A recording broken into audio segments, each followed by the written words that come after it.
Hey guys, Jagex just dropped a huge news post with even more details on Necromancy and a complete combat XP rebalance similar to old school's HP based XP system. So let's talk about it. As we all know, Necromancy is being released on August 7th, which is now almost a week away. To prepare for the fast approaching release date, Jagex gave us some more insight on Necromancy and the abilities so we can already start planning out how best to approach this new combat style. Necromancy abilities will look to be unlocked through two different methods, the first being the traditional level up method, and there's also going to be a new way through the talent tree. Now this was already announced, but we did get a look at some of the specific abilities that are going to be available through Necromancy. So I'm going to take a moment to talk a bit about those, and then we're going to look at the complete combat XP system rework. It is a huge rework. A lot of things are going to be changed just to combat in general. So we'll talk about that second, and I will have timestamps in the description for each part. So here are 6 different abilities that we will have with Necromancy that have been teased through the trailer and also the news post that was just released. The first ability that you will unlock is the Conjure Skeleton Warrior ability. It will allow you to obviously conjure a skeleton to fight alongside of you. While this is the first conjure ability with Necromancy, we can be sure to see many others. The news post also goes on to say conjuring spirits is the main theme of Necromancy. You'll even be able to lead a squad of undead into battle with you. Down below, you can see the command Putrid Zombie and the command Skeleton Warrior. Those are 2 abilities where you'll be able to command certain conjured spirits. So it looks like you will have an ability like the Conjure Skeleton Warrior ability, where you will actually conjure it and spawn it, but then you'll also have the Command Skeleton Warrior, where each conjuring may have a special ability that you can then use. Along with the conjuring abilities, there will be magic-like damaging abilities, like the Necromancy basic attack and the Finger of Death ability. The skill seems to have a balance between damaging abilities and conjuring and commanding, as well as spell-like incantations. It has been confirmed that Necromancy's combat will be unlike the other 3 combat styles and not use threshold abilities. Instead, there will be abilities like the Finger of Death ability that cost 60% adrenaline, rather than having the confusing threshold mechanic that costs 15% adrenaline, but you need over 50% to use. So you can think of this a lot like the special attacks, like if you have a Saren Godbow, it costs 30% adrenaline to use. So, Necromancy is going to move more towards that kind of combat system. We were also shown how some abilities will mesh together to create combos.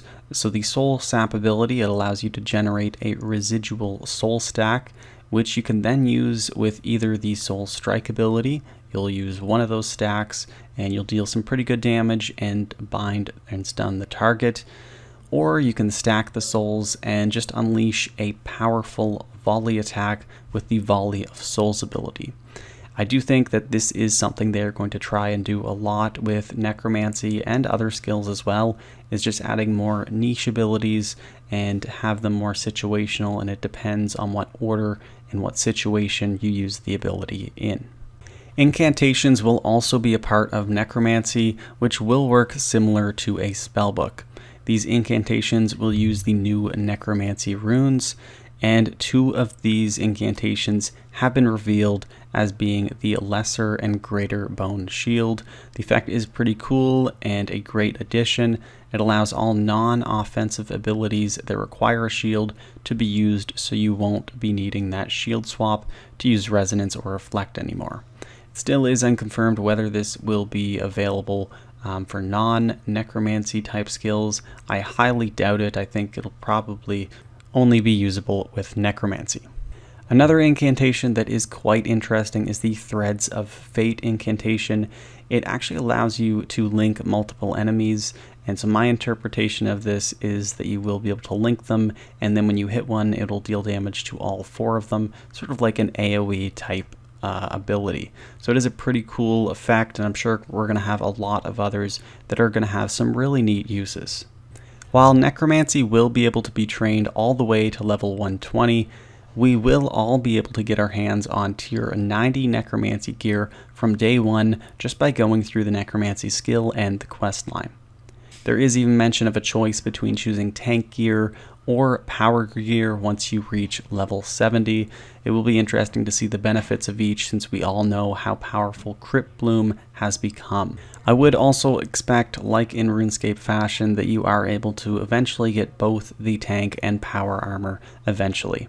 Tier 95 gear will be obtainable through one of the 2 Necromancy exclusive bosses upon release. We will be getting one Necromancy boss, which is sort of like the God Wars boss, so like a fairly easy, repeatable boss, and then we'll be having more of a challenging boss where you can get the tier 95 gear. Now let's take a moment to look at some of the combat XP changes. This is probably one of the most unexpected changes to me from the announcement. They did talk about how when they were going to release Necromancy, they were going to limit the XP you were going to gain off killing creatures. But rather than just limiting the Necromancy XP when defeating creatures compared to other combat styles, Jagex decided to try and fix the root of the problem by tackling XP gain across all combat styles. They decided to move to an HP-based XP system similar to old school RuneScape, where you gain about 50 XP per 1000 health of the creature.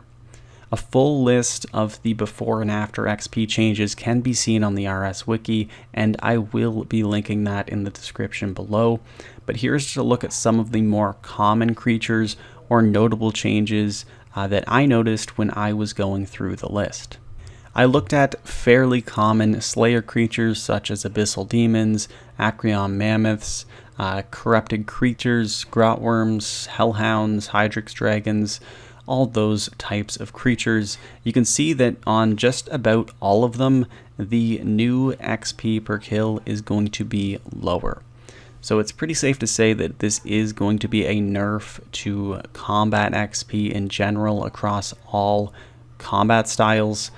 You can even see that some of the more popular AFK training methods, like the Abyssal Guardian and Abyssal Leech method in the Abyss, they have been nerfed as well, pretty substantially too. I mean, it has probably gone down 30 or 40%. You can see huge nerfs to Araxor, the Arglacior, the Blackstone Dragon. Actually, you can see a buff, so an increased XP there. Carassian Scouts from the Shadow Reef, a huge nerf, which probably was needed in the game. But really, most of these creatures are nerfed. You can see at the bottom, probably one of the most substantial changes is the change to Solax XP, increasing from just 4k XP per kill to 200,000 for taking down a 7-man Solac with 8 million health. Now that XP would be divided amongst the group. If you did solo Solac, you would have to deal 2 million damage, which would give you a 50k XP drop. The final piece of news I want to discuss is the change to the accuracy function for Necromancy. With Necromancy, your abilities will consistently hit. You'll never miss, but accuracy now dictates how much damage you will deal and will scale down depending on your accuracy. So my understanding of this is that a 1000 damage ability will deal 1000 damage on a target where you have 100% accuracy, but only 700 damage if you have 70% accuracy. Changes to critical strikes have also been made for Necromancy, giving a 10% base critical strike chance. The extra damage on critical strikes also start at plus 25%, but it will increase depending on your level. So that is a pretty neat mechanic. It's something that they are actually open to introducing to the other combat styles as well, if the community likes it. So it was a lot to unpack in this news post, and the combat training methods are sure to be a pretty major change once they are all implemented on August 7th.